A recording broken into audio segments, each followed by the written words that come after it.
Okay, we are now live streaming on Facebook.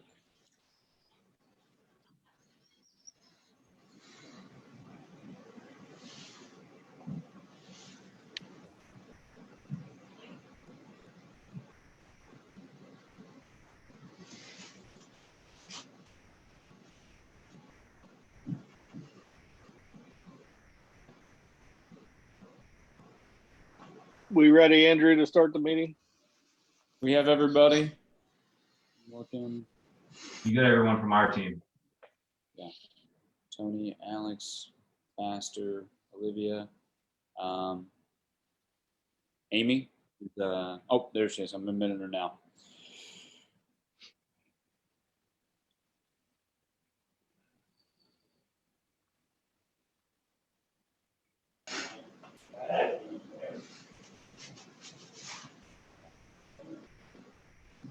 Emily, are you ready to rock and roll? All right, Tony, I think we're ready to go. Okay, we'll go ahead and call the meeting of the Board of Zoning and Building Appeals to order for Thursday, February 18th, 2021 at 6:31 p.m. Can we please have the roll call, please? Miss Barnard. Here.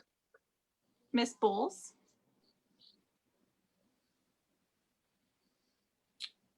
Here.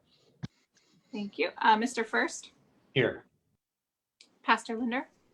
Here. Mr. Redkey. Here. Are there any changes or additions to the minutes as submitted? Hearing none, we'll move the minutes of January 21st, 2021 are approved. Is there any additions or changes to the agenda as presented?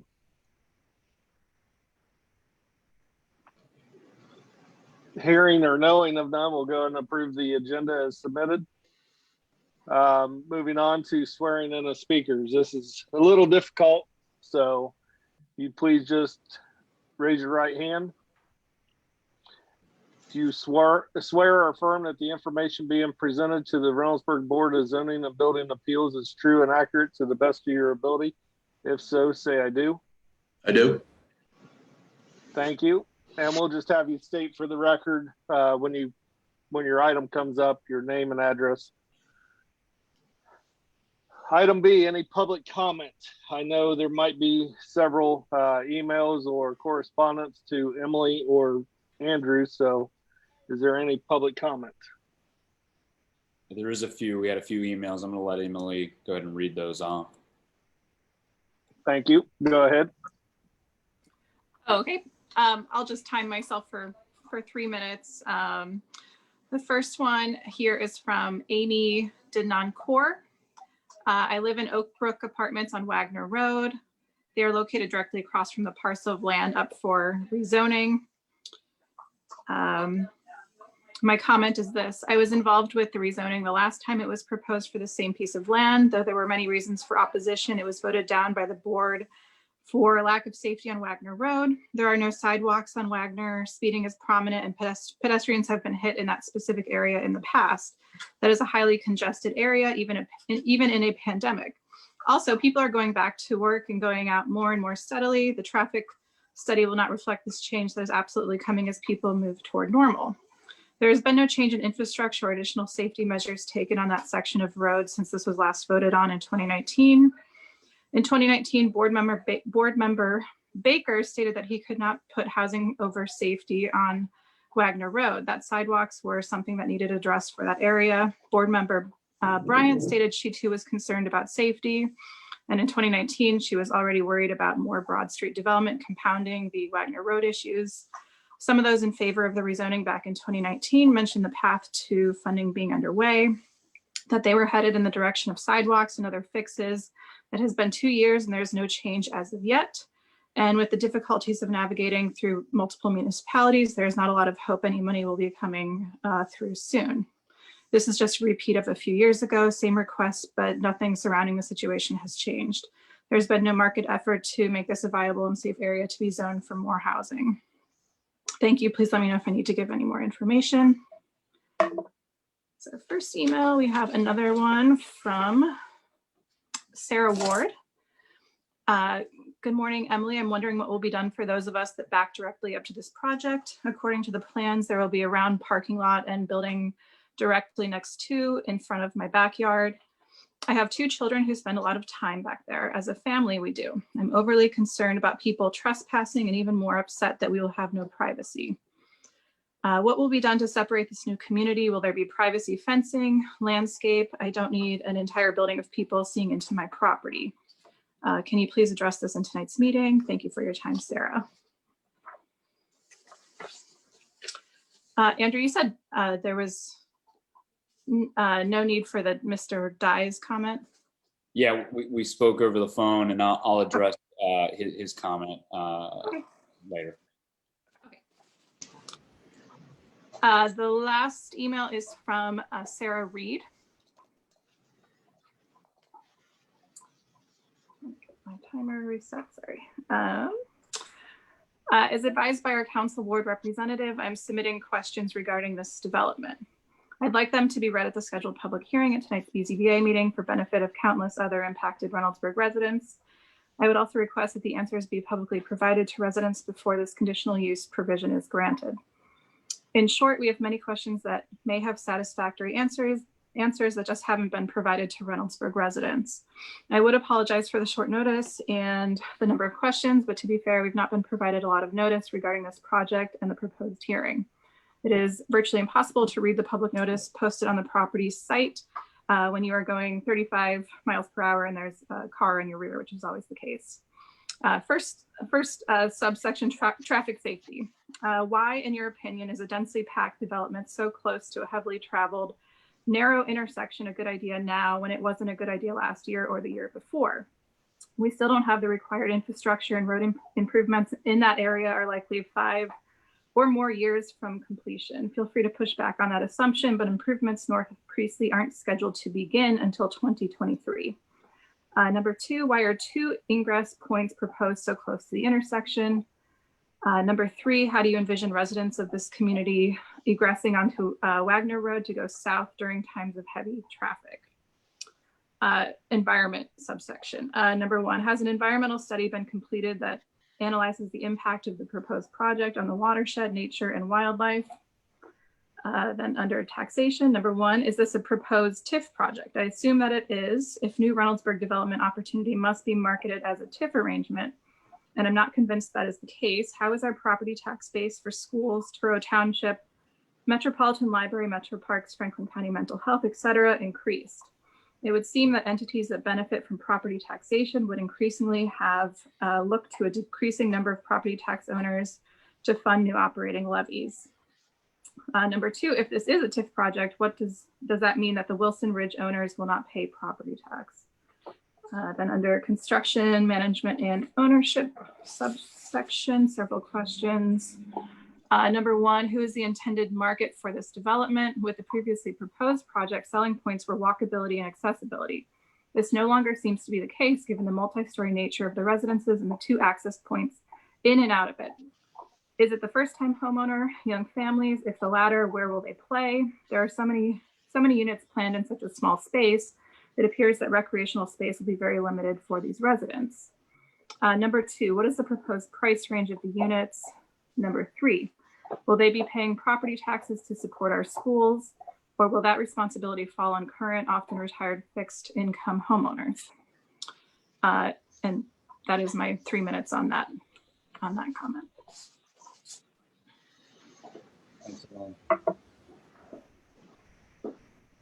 Tony, before we get over to John and his team and talking about the development, I'm just going to touch on a few things and let them get more into the details of the development. One, I sort of want to just bring us back. It seems like it was mentioned a few times. Number 1, this is a conditional use. This is an allowable use in this district. It's zoned suburban residential. That is what it is here before tonight. If it were to get approved and passed on, it would need to go to Planning Commission for the meeting in March. This is not a rezoning application. The two times before when this project had come up, it was a different developer. It was Metropolitan Development Company, part of Village Communities. And it was a roughly 130 unit apartment complex. This is all owner occupied, the developer and the homes being provided by Ryan Homes. These are all fee simple owner occupied condominium townhomes. There will be an established HOA, and I'll let them get into further details on that. So it's about 1/3 less the number of units, so by far less dense. They're still preserving the green space that was in the last plan. And as we move forward, there's an understanding once we get into engineering, if it gets to that, that we will work out a way to cover some expenses for the Wagner Road. By that, I'm getting into that in 2023 is when we'll start reconstruction of Wagner Road. A couple of times we had failed on securing OPWC grant applications. That was a difference. We did not have private dollars that we were allocating towards that then. It was different circumstances. We were asking for too much of a grant without providing our own income towards that. And we failed both times to get that OPWC grant. This time is much different. It's different circumstances. We have been working with Cornell Robertson from the Franklin County Engineers Office to secure funding to provide sidewalks on the west bank, multi-use trail on the east side. Concepts have been drawn by the city and EMH&T, and preliminary engineering will be done this year. We actually apply for our first round of OPWC and a second round next year. So we feel very confident that construction will start in 2023 and roll through to 2024 to create 3 lanes on Wagner Road with curbs and gutter, a sidewalk plan on both sides, in addition to lighting. All that being said, it's roughly anywhere between a $10 to $14 million project, and we'll know more as sort of we go through that.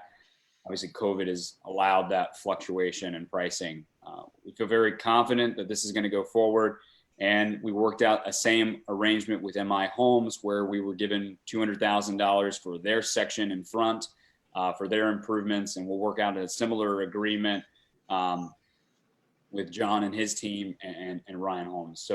So for that, I want to be very clear that there are plans, and we have been working since that rezoning failed and even prior to get through. And I know it's really big on the mayor's agenda to make sure that we're going to get that and make it happen. I do want to reassure everybody too that the last 2 years we have been successful in securing OPWC grant applications for Main Street. And just as a side note, all of Main Street this year, starting in March, will get repaved, and the first of 2 phases for our streetscape and our downtown. So we have changed some things around. This location will have a TIF on it, just as the MI development also has a TIF on it. That does not mean it's a tax abatement. What it means is a tax increment financing, meaning the property taxes that are based on this property that wouldn't have without the development get allocated differently. 100% still goes to the school. Everything the school district was going to get, they continue to still get. None of that gets cut out. But the other part goes towards infrastructure, which means that this development and the MI development further up the road allows us to ensure that we can pay our portion, which allows us to ask for less grant and more of a loan from Ohio Public Works Commission to ensure that we do get said grant and the construction of the road does happen. So that's why we can say in confidence that we feel very good about where we're moving forward. In addition to that, part of that overall plan, we're also making upgrades to Pine Quarry Park. So these 2 developments are literally going to fund 2 major projects along this corridor so everyone can feel safe. We can bike and walk, and you can get into downtown, and certainly helps alleviate. One of the biggest concerns right now on Wagner Road is the lack of a southbound right turn lane. That will be added in this next phase of a project. So stacking concerns that currently exist now on Wagner Road moving towards Main Street will no longer exist after 2024. So I wanted to give a brief overview of that to sort of help alleviate some of the concerns that people are seeing now and certainly in the future. And all of these developments, because they are owner occupied, it's a slow build out time. These things don't happen overnight. There's not going to be an abundance of additional vehicles that you're going to see right away. MI will start later this year, and they'll do about 90 homes a year until that's fully built out on average. This developer, probably something similar. It's 80 units, this development. But with that and sort of all of that information, and I certainly can cover more additional ones, I'm going to turn it over to Tony, who can let John move on with the agenda and get into more of the specifics of the development.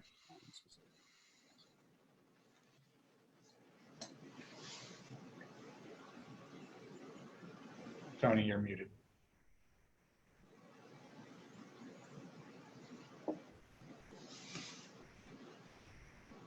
Thank you, Andrew. That was a lot of information all thrown at once. I tried to jot down a lot of notes. So moving on, item C, any unfinished business come before the board. Hearing or knowing of none, we'll move on to item D under new business. Application number 2021-5019. Can we please have the presentation? John, you want me to roll with it? Andrew, are you going to put the presentation up on the screen?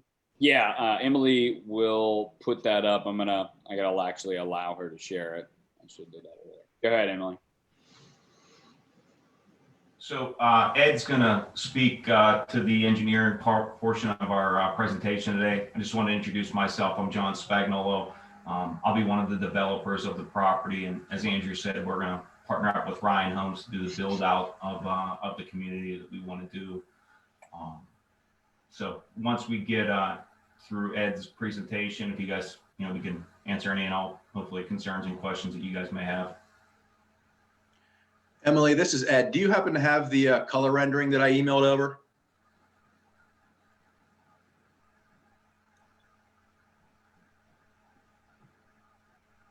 I don't know that I do, but if you want to send it to me, or we can let you share a screen if you have it up. Yeah, I think I should be able to get to it if you want to let me. Yeah, it should allow you to go ahead and share Okay. it. Go ahead and do that.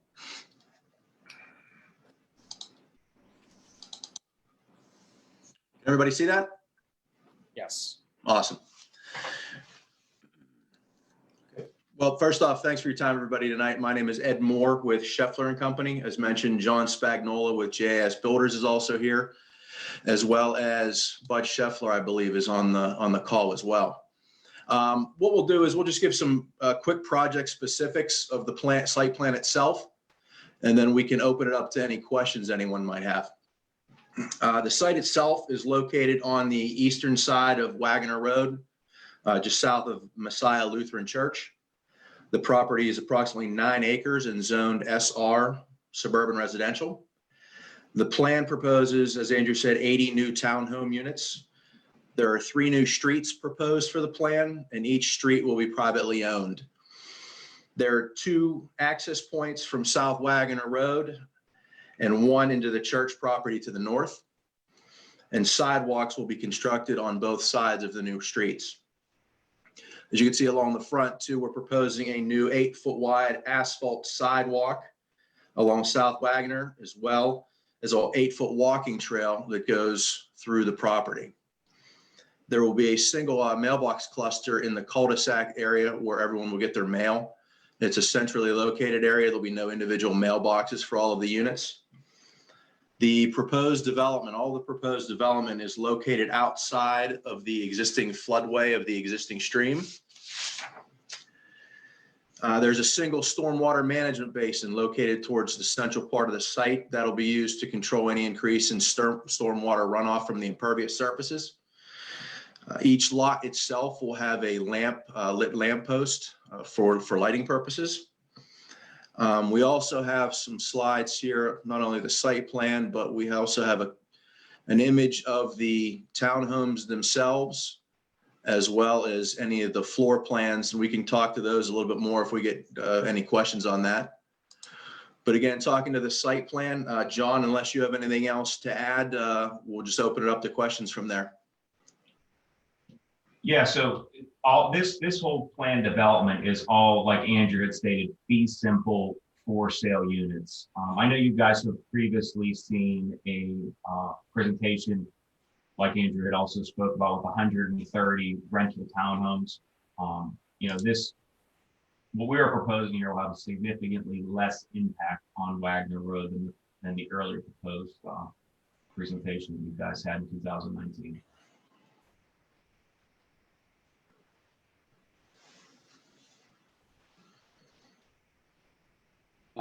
Gentlemen, while we've got you here, we're looking at this. One of the questions that sort of came up with some of the buffering and the landscaping. Can somebody sort of go over that and help alleviate some of those concerns? Yeah, so the buffer on there right now is our proposed, which is pine trees, some shade trees, but we'll put together an entire landscape plan. We'll do our engineering phase of this if we get through our BZBA hearing. But we plan on buffering both sides, of our development. If you can look on the south side of those townhomes that are kind of looking into the mobile home park, those units will all be buffered to give the people who live in their backyard, and also so the mobile home community doesn't have to look up into someone else's deck or patio. I think it also should be known too, and this is, I think, a misnomer on this site. The only buildable area, obviously, is what they're building on, and obviously they have, sort of a preserve that they have to the north, or excuse me, the southeast corner, and that's because there's a huge elevation drop. Emily and I, back in 2019, actually got to walk this site that the Wilsons own, and it is a very nice site. And down there is pretty picturesque, and we appreciate the ability to be able to put the walking trail that's through there with some additional connectivity, and certainly getting it out onto the streetscape. It's a really nice buffer, but it's a big drop off. There's John, you guys probably know exactly, but it's maybe 10, 20 feet drop off. So those certainly the units sit very high. And so there's a big elevation difference between the mobile home park and these. So a natural landscaping feature is obviously the mounding that's already in existence naturally that's there. Yeah, the embankment will be a buffer as well. And do you have the exact elevation change from the mobile home community to our buildable surface? I'll try to take a look on the plans I have in front of me. Okay.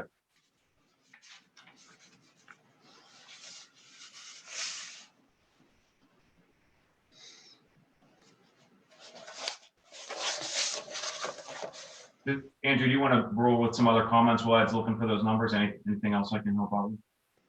I'll just turn it over to Tony and the BZBA to ask questions that they have. I think I covered a lot of the traffic questions that sort of come up, but if there's any other questions that are out there that wasn't already covered, hand it off to you. Emily, can you go over the staff report on that, since we didn't get your perspective and the consideration we need to place upon it? Of course. Yeah, so I think we kind of covered most of the basic aspects of the proposal. This development is slated for the March 4th Planning Commission meeting for major site plan review, and unsure if that was already stated. The proposed use, which is dwelling attached single family, is listed as a conditional use in the suburban residential zone, which is what these 3 parcels currently are zoned. As far as parking, proposed use requires 1 enclosed and 1 unenclosed space. Each of these units will have an attached 2-car garage with private drives. That does meet that requirement.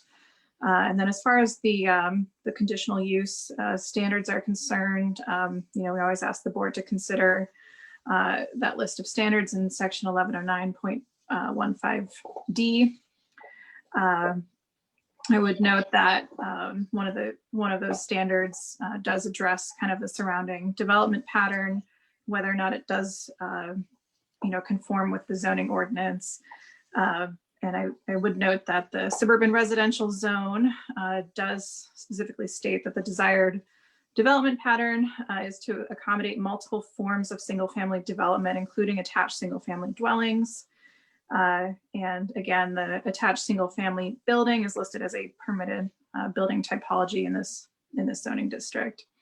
You do also have several adjacent parcels to the east as well as the west zoned residential medium that do also have an existing attached single family development pattern. And in that sense, the essential character of the existing zone is unlikely to be significantly changed. With that, I can answer any questions you may have. Well, I'll turn it over to the board. I think that covered pretty much what we were under advisement to consider. So any questions, concerns, comments from the board? Yeah, Mr. Chair, if you don't mind. First, John and team, I appreciate that you were conscientious of the density and traffic concerns and the history of the site we've had previously. I also appreciate that you're willing to kind of play ball as it is with the city's vision for Wagoner Road and providing the multi-use path there in front to tie in with the development to come. The question I had really is, this is aesthetically very similar to another Ryan Home site on Rose Hill Road. So I just kind of wondered if you know target market perspective, you know, what the what you're thinking the market rate for these properties might be and things like that. Yeah, Mr. First, we are the same company that proposed the one on Rose Hill Road. So we're going to use this kind of as our feeder after Rose Hill townhome plan gets built through. So we plan on kind of staggering them a little bit as much as we can, you know, through our development phases. But the renderings that we did use are very similar to what we had over on Rose Hill. And Jason from NVR's on the phone here as well, so he can kind of speak to the pricing. You know, that's our builder partner on this project. Yeah, Alex, this is Jason Brown with Ryan Homes. As John said, you know, we're excited about the opportunity, both opportunities here in Reynoldsburg, and so Rose Hill to kickstart that, and we're assuming that's going to go well for us. And nice to have this project right behind it. It's a great site. We mentioned the topography, which we really like. Think it's going to bring natural separation to the site, and so again, hope to just roll right from Rose Hill product into this. The beauty of this product is it appeals to a broad variety of buyers, young professionals, single parents, people who want to stay in the community, want a newer house without maintenance. It's a great opportunity for a lot of different buyers. Price points, that's always a tough one. I always have to couch it with, hey, if you can give me a crystal ball and let me know what the market's going to look like 2 or 3 years from now and what oil prices are going to be, I can give you a better answer. But I mean, if you kind of look at the Reynoldsburg resale market right now, it's solidly between 200 and 300,000. And I think we're going to be, you know, towards the upper end of that with a brand new product, brand new house with a full warranty. So we call it mid 200s, whether that's 240, 250, 260, or whether that's 270, 280, 290. The next couple of years will determine that in the marketplace. Sure. No, that makes sense. Thank you. That's very similar to the pricing at Rose Hill as well, Mr. First.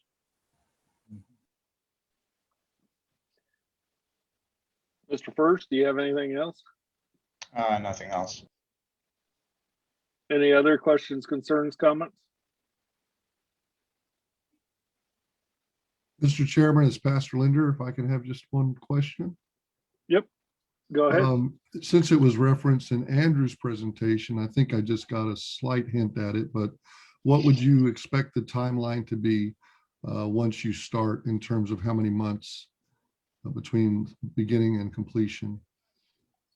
So, Pastor, we would, our timeline for our entitlement process would be after this hearing, if we get approved, to go to the March Planning Commission meeting, and then to prepare our final engineering, hopefully within the next 2 months. So I would presumably say that we would be entitled 6 months or so from now. And the construction process would probably start, depending on the winter months, and take about 6 months to complete to get pavement down. And then Ryan Homes would come in and build their models first. That's their product sales centers. 3 months after that, they would start sales, and probably 60, 90 days so after that would be when the construction of the homes would start. So I would say anywhere from 16 to 18 months before you start to see the for sale units hitting the community. Thank you. Thank you, Mr. Chairman. That's all I have. Any other questions, concerns, comments? I see Amy shaking her head no. Olivia, did you have anything? I have a few. I just want to clarify some of the emails that we received. So email number one, I think my notes say mostly dealt with the denial from prior submission. So I think we've covered that with Andrew's statement. Email number two, there was a little bit about screening. I think that is demonstrated on a plan, and that will be covered through the development process, correct, Andrew? Correct. There's requirements on the screening. We So have I think that, we have a very extensive landscaping section of our code, and we certainly will get into that a little bit more detail with Planning Commission and then further on during the engineering site civil process. okay. Email number three posed a significant amount of concerns. We talked about the infrastructure with the improvements to Wagner. Can you guys discuss the reasoning behind 2 ingress and egress points and how that would work in your vision of the layout? Sure, yeah, we proposed 2 egress and ingress points there, basically to maximize the space for units. And we also are proposing an entry into the church parking lot, which we'll have to speak with them about as well, before we go into the final engineering phases of this. But Ed can speak more to the design aspect of it as well. Yeah, I guess the big concern is, having multiple ways in and out in the event of an emergency, and one of the roads is shut down for another reason, is there's multiple ways in and out. And like John said, we'll talk to the church and get their blessing as well. So the emergency in and out access was a big reason for a couple of the access points. And that's usually required by codes, right? Correct. That is something that our engineers and the fire department do like to take a look at. If you guys remember when we had a similar use there on Taylor, they only had one entryway, but we did allow for that emergency access back to that court that was to the rear for the Ravines project on Taylor. And that was for emergency purposes only, not a thoroughfare, but certainly allowing for those vehicles to enter and exit in the event of an hopefully not emergency. Do you feel pretty confident that you'll receive permission from the church to tie in there? I haven't had any discussions with the church to this point, but I would think church is probably one of the biggest community, places that people gather, that they would want to have access in and out of the community for the walking accessibility of it. But again, I haven't spoke directly with them yet at this time. And that's not a detriment to the project if that's a no, correct, Andrew? They've already met the statutory obligations. Correct. And, it's something certainly they're obviously going to have to flush out and give us on our exact plans. These here, obviously the concepts meant for BZBA and Planning Commission. And if that were to be a no, obviously they could make that stubbed off and you could put ballards there, or maybe they put it for additional parking there at the end. And certainly that would be flushed out during engineering. Correct. Yeah. If we don't if the church doesn't approve of us having, connectivity into their parking lot or their access, we have a plan for a little hammerhead turnaround there with some parking. Okay. Another concern was the environmental assessment. There's usually one done. Has that been done yet, or is that further down the pike? That'll be further down the pike, but I did see some stuff out there on the internet from the past environmental study that was done for the apartment complexes. So we have that to review as well, and we'll have our own environmental assessment done through the engineering phase of this. As far as taxation go, I think we covered that. Intended target audience, we covered that. Price range, we covered that. One of the other issues was the traffic count. Can you guys give us a little explanation of how that was conducted? Was the pandemic considered, seeing as how a lot were at stay at home or work from home type working conditions? And, did you look at pre-pandemic data, or is that a requirement? So I'll let Ed speak to this a little bit, but the traffic data we use is from an engineering website that has the data pre-pandemic. That was the trip count we used. And we also reviewed the traffic study that the previous developer had done, which was also pre-pandemic, to use in our counts. Ed, did you have anything further you wanted to elaborate on? No, I think John covered that as well. Okay. So, the report came back, there's no additional turn lanes required. I think that causes a lot of people heartburn that aren't in the traffic industry to look at the data and see what those come out to be. So can you elaborate a little bit on why they're not being suggested or required? We're going to have significantly less traffic than the original study done. And again, as we use the factual data from the website of the traffic count, the Ohio number and the Department of Transportation. And they would know about it better than I would. Yeah, that's something we would have to defer to our traffic engineer on to get, if you wanted to get real specific on some traffic items. But the information that John had mentioned is what we used. If there's more detailed information that you need, potentially we can talk about that hopefully at the next meeting, if that's something you want to talk about. No, I think that's kind of outside our scope at the moment. But, it's worth bringing up that a certified engineer or licensed engineer in the state of Ohio has a report that doesn't show a need for it. I think that's worthy to note that it has been looked at. The traffic was pre-pandemic.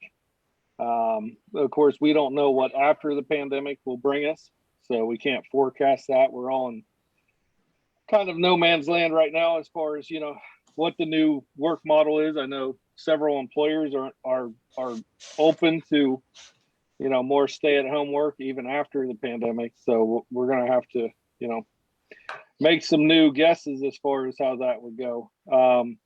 That's all I really had for email number 3. As far as my concern, looking at the overall layout of the subdivision, there's no additional right-of-way being dedicated along Wagner Road. I don't know that, from just south of the northerly proposed access point, that it would be needed because of the separation with the curb. But going north of that, has anybody looked at that, or are we that far along in the engineering? Because I can't believe 30 feet of right-of-way is going to be sufficient for a 3-lane road. Yeah, Tony, those are good points. You can actually see in the dotted line of where that right-of-way currently is. Part of that agreement that we have to make with them and finding out, what that price is obviously ensuring that we have enough right-of-way to do everything that we need to do, so we're not coming back. It's a very similar situation that we did with MI once they were approved and really got into engineering to find out exactly where those are at. And certainly when we get further along in our engineering, we'll have a better idea of the ask. That's fine. I hated to see that be platted without additional right-of-way given, and then Reynoldsburg would have to come back out and secure right-of-way from those parcels after. Of course, the value would increase, the houses be built and change that perspective. So I know you would probably work in the plans, but with plans trying to be developed at the same time the subdivision plat is, that could be problematic. True. And as the city attorney can attest, gaining right away on Wagner Road is not always the easiest. Yeah.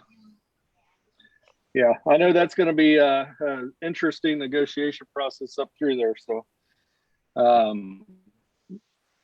any idea when the plans are going to be somewhat developed for Wagner Road? Yeah, so they have to have at least a 30 to 50% submittal when we do apply for OPWC. So we'll have a pretty good idea as they do some preliminary survey work and gain all of the homes that we would need to potentially require right away for to do that. In some areas, we have enough to do the road work. What is outside of the current right of way is the multi-use trail. So to ensure that we get that, that's the additional right of way that we would need to ensure that we have that, and to make sure that there's a buffer between that and the roadway for safety.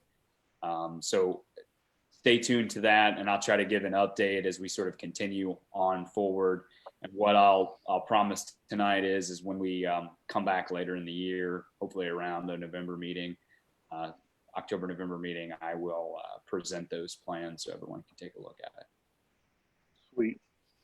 I know we've been pulling all the right of way up through there over the last week or so, making sure, we're displaying it correctly. We found all the highway easements, the dedications are shown correctly. So, I think we're pretty good. I personally did that about a year and a half ago, went through there and cleaned it up, but we're putting a second set of eyes on it, on the auditors. Yeah, for you guys. So yeah, one thing I do want to say, and I'm sure John is probably going to be fine with this. We did have this conversation today about dollars for that area, but I would just like the board to make a condition for, if they decide to approve this tonight, that we continue to work with John and his team, that if we do require right of way through our engineering process, that's given to the city for free. And I think that's probably a mutual benefit. If that isn't okay, ask for you guys tonight that we put that condition in. Yeah, I don't know that necessarily has to be there, but in our side, but because we've never done that before, but I'm not exactly sure how all that works. Mr. Shook, do you have any questions, concerns, or comments? Yeah, I just wanted to comment briefly on the right-of-way issue, because as we're discussing the factors for a conditional use application, obviously, as you know, one of those factors is the impact on traffic and safety in the area. And integral to traffic and safety in this area on Wagner Road is the plan going forward for Wagner Road improvement, which includes the acquisition of additional right-of-way to widen that road. So, I understand that that's probably something the BZBA has done before, where you've conditioned approval for acquisition of additional right-of-way. But with this particular project, I think it's appropriate, considering it mitigates the safety impact of this development. I mean, I would be comfortable, making a condition like that myself. John, are you comfortable with that ask from us? Yeah, well, I'm comfortable with giving you no charge right away. Absolutely.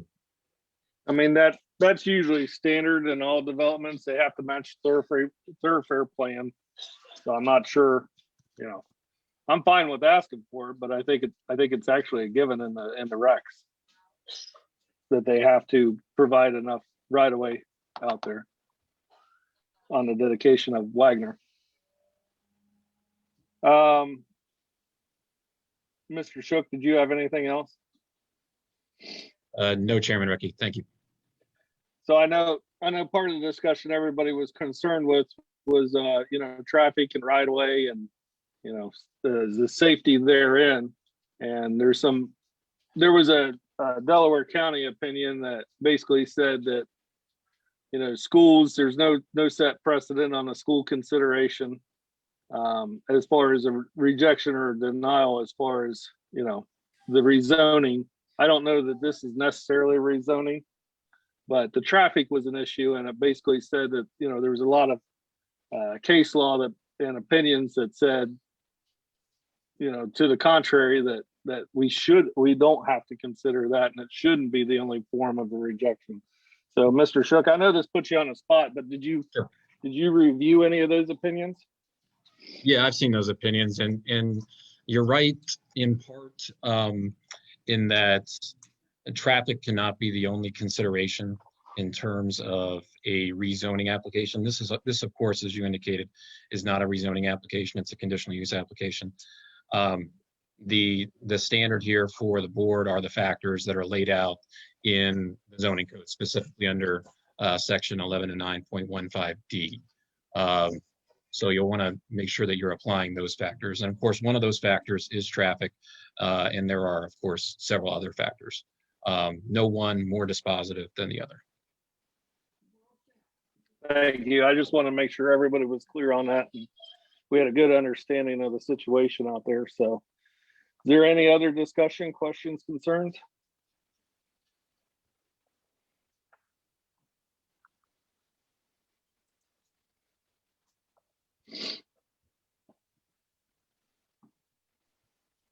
Again, I would note that the existing streets being proposed are showing as private, so the city would have no obligation of maintenance or anything on that. So that, I got mixed opinions about that. It's nice, but they're not built to, normal Reynoldsburg requirements.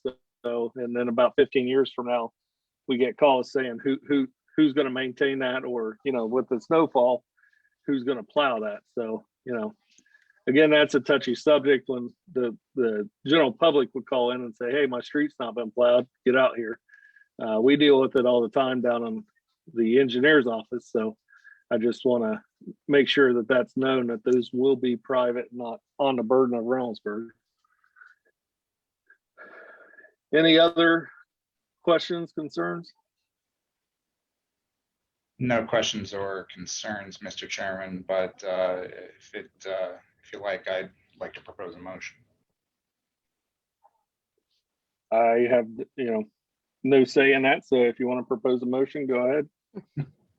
I am satisfied that this proposal meets the factors outlined in section 1109.15D. We spent a significant amount of time discussing several of them, and the staff report is rather clear on the other factors. Therefore, I would move that we accept this conditional use application as submitted, with the condition that if additional right-of-way is required for improvements on Wagner Road, that is granted to the city at zero cost. We have a motion on the floor. This is Pastor Amy. Linder seconds. Amy, I think Mr. Linder beat you. That's fine. So I defer. I defer. we'll give somebody credit for that. So we have a motion moved and seconded. Any other discussion? Hearing or seeing none, we'll go ahead and call the roll, please. Ms. Barnard, Yes. Ms. Bowles, Yes. Mr. First, Yes. Pastor Linder, Yes. and Mr. Retke. Yes. So that was a unanimous decision. Want to thank you guys for coming and explaining this and working through the process with us. I know this is just the very beginning. We have a whole lot more work to do on this. So, or actually we may not, but you guys will. So I wish you guys luck, and looking forward to seeing some development here in Reynoldsburg. Thank you, guys. We appreciate your time and your acceptance of this. Thank you, John and team. Appreciate it. All right, thank you, everybody. Any closing comments to them, Andy or Andrew? I do not know. Okay. I'm sorry, this is Chris Shook. I have one brief closing comment. One individual here in the meeting tonight, Darren Least, is an attorney we recently hired here in the city of Reynoldsburg to serve as an assistant city attorney. And I couldn't be more excited about him coming on board here with the city. He has 22 years of legal experience, strong background here in this community, in these neighborhoods. And I just wanted to make sure I introduced him here to the board because, just to satisfy some of my wife's concerns about how many hours I work, I do intend to lean on Darren to help out with some of these zoning and planning commission meetings. So I just wanted to introduce him here to the group. And Darren, I apologize. I meant to include you on any comments or concerns you may have. Well, So, thank you very much, Chairman, and thank you, Chris. I didn't have any additional comments at this point, although I can't promise you that won't be said as we progress in my career with the city of Reynoldsburg. I am very excited about the opportunity, and thank you, Chris, for the warm introduction. And I know Chris and I look forward to working together and with this commission and with this committee. So thank you very much, and I enjoyed the meeting. Thank you. no, I'd like to reiterate, and I think I've told Attorney Shook this a couple of times already, but being on this board as long as I have, we often tread in the legal matters, and we've had no legal representation until of late. So I do appreciate having not one but two legal minds to work through the process with us and help us. So definitely is a nice comfort to know that we have that kind of support and guidance. So I appreciate that. Thank you, Chairman. Moving on, any other business come before the board?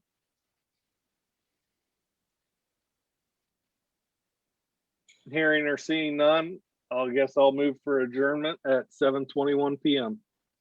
Real quick before we all leave, and just for anybody that's watching Facebook or Zoom, this specific development will be on the March 4th meeting, the first Thursday of March for Planning Commission, just so everyone is tracking that. Thanks. Thank you, Andrew. Everybody, thank you for your time tonight, and hopefully we'll see you in March. Thanks, board. Thanks, everyone. Thank you, guys. Thank you. Have a good night. Thank you.